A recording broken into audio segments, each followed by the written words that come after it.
if the person you're in a relationship with cannot or will not meet your relational needs, then you're not really in a relationship.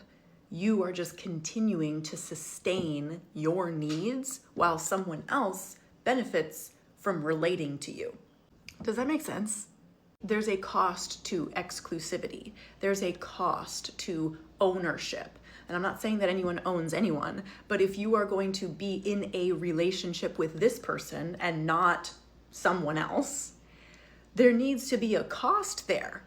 There needs to be an investment. There needs to be something that that person is sacrificing or giving up or doing specifically for you to maintain your relational needs in the same way you do for them.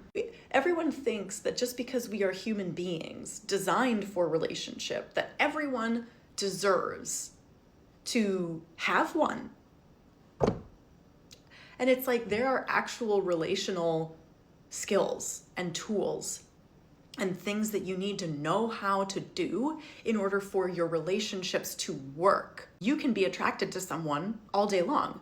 You can love someone all day long, but if you don't have relational skills, if you don't have the ability to stay grounded during conflict, if you don't have the ability to repair after conflict in a way that your partner needs, that relationship is going to wither and die. So if you're someone who struggles to even communicate your relational needs, let alone stand up for yourself and say, hey, these are my needs and they are not being met, like,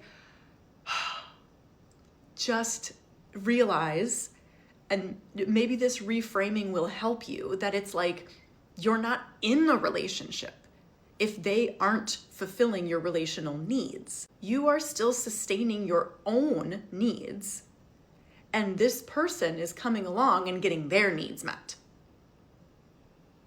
And how is that fair?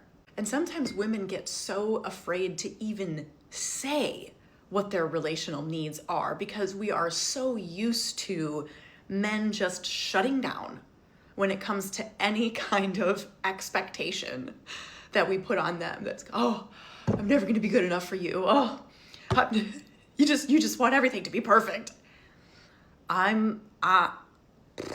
These are basic things. These are basic things. And if your basic relational needs are crushing to someone, it's because they don't have the relational skills.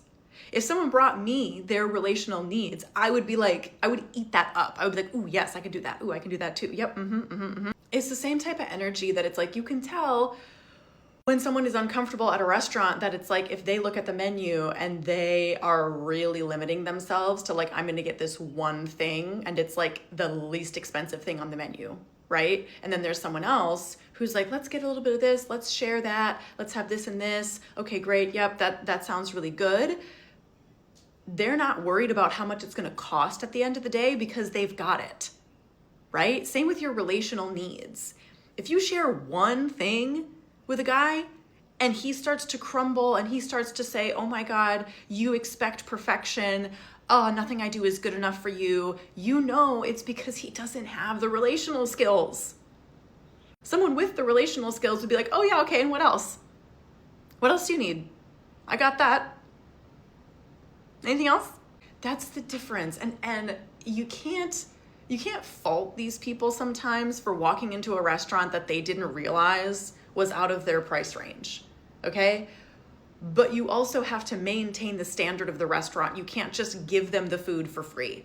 If you can't afford what's on the menu, if you can't afford the relationship requirements, and I'm talking like relational requirements, not financial requirements, not like cohabitating requirements, not anything else. I'm literally talking about relational skills. These are skills that anyone can develop. They don't cost you anything in terms of money. They might cost you some time and some patience and require you to have character, but these are things that it's like, I'm sorry, no, anyone can have this. And this is like the basic relational needs, not even the relational desires. You're not really in a relationship at that point. You're covering the bill at the restaurant and he's eating for free. You could have gone there by yourself and paid half as much. Like this is the thing that it's like you're basically on your own.